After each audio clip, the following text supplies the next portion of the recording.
Bom, e aí, oitavão, tudo bem?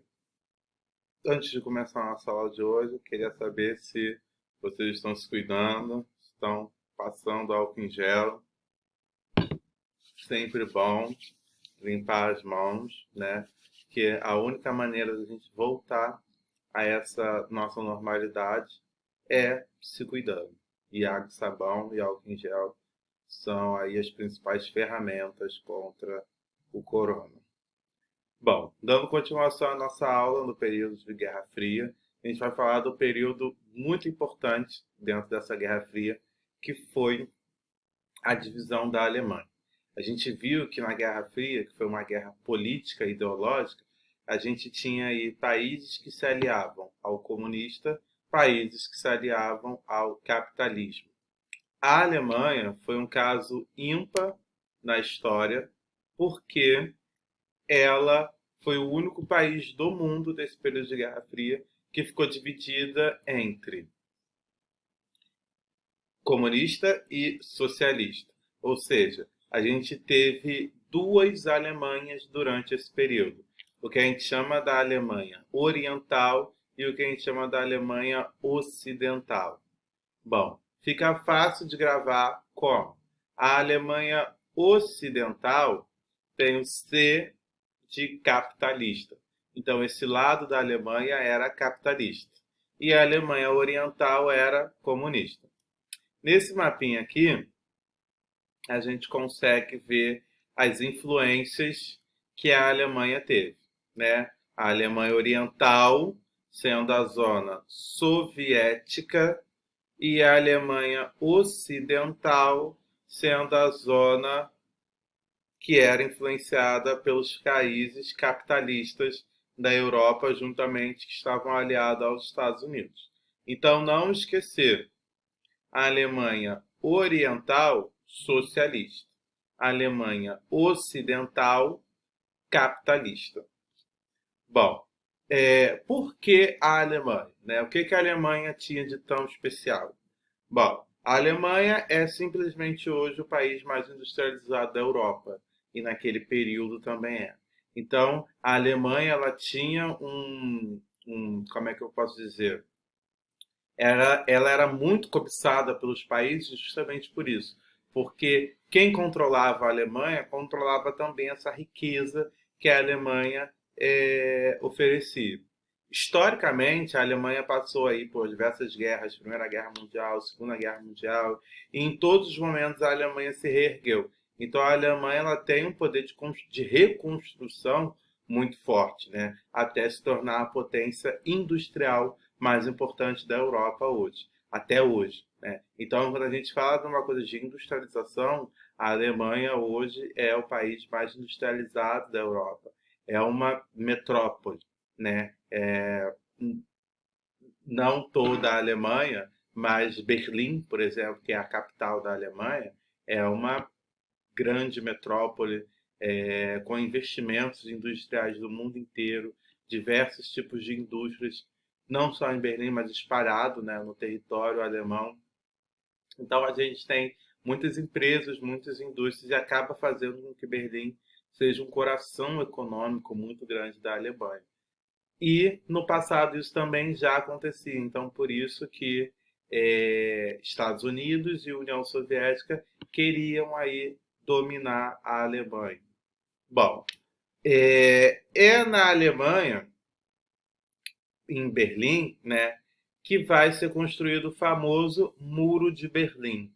Esse Muro de Berlim não ficou só em Berlim, obviamente, tá? Ele ficou aí por toda a Alemanha, mas até hoje a gente tem esses resquícios em Berlim que separava a lado comunista do lado capitalista. Então, até hoje, né, quando a gente vai em Berlim, a gente tem grande parte desse, não grande, né, mas a gente tem um pedaço bem grande desse muro. Por exemplo, essa imagem aqui é uma imagem da onde está a maior parte do muro de Berlim que ficou preservado, né, que era uma parte próxima a cemitérios, né, que eles não destruíram, porque quando a Guerra Fria acabou, começaram a destruir o muro de Berlim, mas um pedaço ficou preservado. E aí esse pedaço desse muro virou aí um grande museu a céu aberto para você ver como que era essa divisão e como era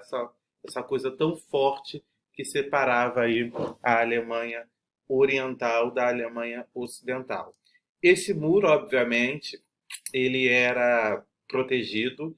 Você tinha tanto militares da União Soviética quanto militares dos Estados Unidos e dos países aliados a ele, que era esse lado capitalista, protegendo. Ou seja, foi construído um muro justamente para que as pessoas não pudessem ultrapassar. Né? Então, quem era do lado capitalista não podia ir para o lado socialista e quem era do lado socialista não podia ir para o lado capitalista. Né? Se fosse pego atravessando, dava até morte. Então, esse período da história da Alemanha foi um dos períodos também, mais um período muito forte que a Alemanha passou, porque você tinha um país que estava dividido. Então, pense, né? Você na cidade de Berlim, você não tem esse direito de ir e vir. Famílias ficaram separadas, amigos ficaram separados por conta dessa construção desse muro. E até hoje é muito visível quando a gente vai em Berlim, o lado capitalista ele se desenvolveu muito mais do que o lado socialista, né? Eu já tive a oportunidade de ir em Berlim e você consegue ver até hoje, fica nesse imaginário da população, a gente andando em Berlim, perguntando algumas coisas. Ah, isso fica do lado socialista. Ah, isso fica do lado capitalista. Até mesmo quando você vai fazer pesquisas na internet, né, do que visitar em Berlim, falam para você: ah, não deixe de conhecer o lado comunista socialista de Berlim. Então, até hoje, pelo fato de ter essa presença do muro até hoje, né, eu também visitei esse muro, consegui compreender um pouco mais essa parte da história. Você tem essa divisão, sem sombra de dúvida, no imaginário da população, que ainda divide, vamos dizer assim, entre aspas, essa Alemanha capitalista e essa Alemanha socialista. É claro que hoje a Alemanha é uma só. Ela está unificada e a Alemanha é considerada um país capitalista. Né? Mas a gente tem essa marca no território de Berlim que separou aí no passado Berlim Ocidental da Berlim Oriental. E, por exemplo, esse termo é muito comum. Né? Ah, isso fica na Berlim Oriental. Ah, isso fica na Berlim Ocidental. Então, como a gente já tem uma noção de história, a gente consegue identificar o Berlim comunista, a Berlim comunista, perdão, e a Berlim capitalista. Bom, durante esse período tiveram alguns planos, obviamente, que atraíram esses países para o bloco capitalista ou para o bloco socialista. Bom, o mais importante dele foi o Plano Marshall, que era um plano de auxílio econômico. Quem está meio que acompanhando o coronavírus, os Estados Unidos refez esse plano é muito conhecido na história, ele não foi a primeira vez que ele foi usado, porque a ideia desse plano Marshall é recuperar economicamente um país, que é o que vão fazer com os Estados Unidos agora, mais uma vez, com esse tempo de coronavírus. Então, nesse período da Guerra Fria, esse plano era um auxílio econômico para os países capitalistas, obviamente, porque era uma coisa dos Estados Unidos. Então, os Estados Unidos só iria ajudar economicamente os países que fizessem parte desse bloco. E aí, então, os países europeus, né, que eram da Europa Ocidental, que era toda capitalista, para reduzir a influência soviética. Porque a gente tem que lembrar que a Europa ela é um continente só. Esse um continente ficou dividido aí entre capitalista e socialista. Então, você tinha um país que era capitalista e do lado daquele país, né, fazendo fronteira com aquele país, você tinha um país socialista. Então, esse plano ele tem essa ideia de injetar dinheiro, né, de ajudar economicamente esse país capitalista para que ele não receba uma influência ou qualquer outro tipo de ajuda de países socialistas. E aí, em contrapartida, a gente tem a Comecol, que era o plano de ajuda dos socialistas. Né? Então, a União Soviética também não ficou para trás e fez uma versão do Plano Marshall, que é essa versão que iria ajudar somente os países capitalistas, os países socialistas, perdão. Esse plano, Comecon, era para ajudar os países socialistas, tá? Desculpa pelo erro. Bom, doutrina Truman.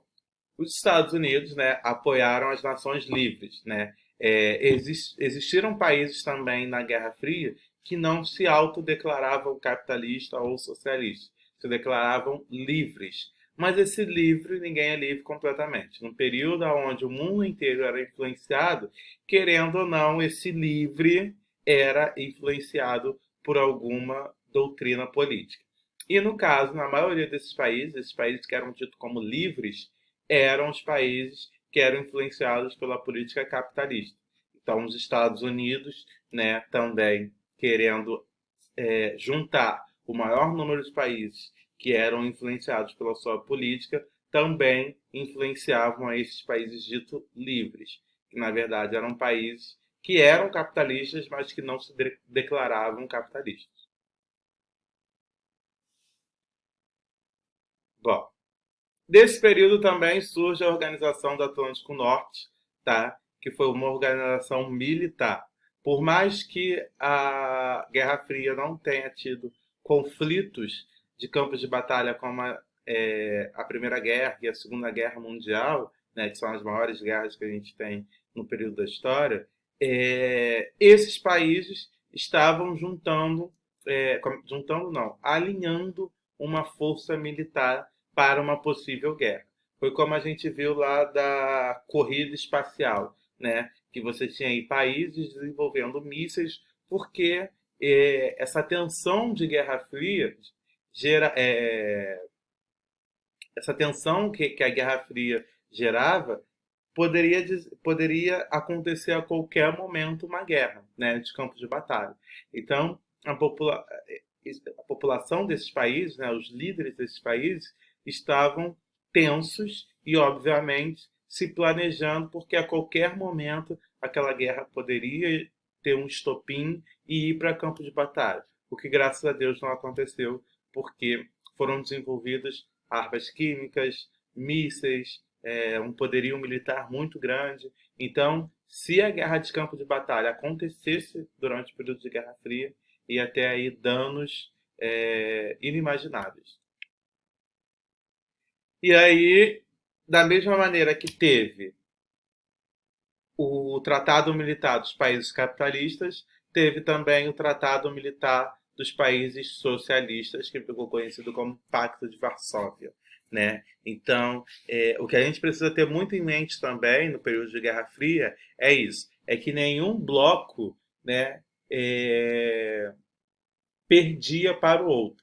Então, esse era o maior medo da Guerra Fria, de ter uma guerra de campo de batalha, porque eram duas potências, né, muito bem alinhadas, duas potências muito bem preparadas. Então, se essas potências entrassem em guerra, como eu falei, ia ter danos aí inimagináveis. Bom, e aí esse período ficou conhecido como a corrida armamentista. Da mesma maneira que a gente teve a corrida espacial, a gente teve uma corrida armamentista. Então, nesse período, foi o período que foi desenvolvido o maior número de armas, né, da história. Diversos tipos de armas foram desenvolvidas, foram pensadas, bombas, armas nucleares. Então, essa corrida armamentista era uma corrida para mostrar, ó, sou capitalista, estou produzindo tal arma e posso acabar com você. Aí o socialista ia vir lá, então eu desenvolvi uma arma melhor que vai acabar com a sua. O capitalista respondia. Então a todo momento a gente tem essa questão, essa ideia de corrida. Um querer estar na frente do outro para ameaçar o outro. Então, esse período da Guerra Fria foi um período em que milhares de descobertas foram feitas, principalmente, né, essas descobertas que poderiam ser usadas para guerras.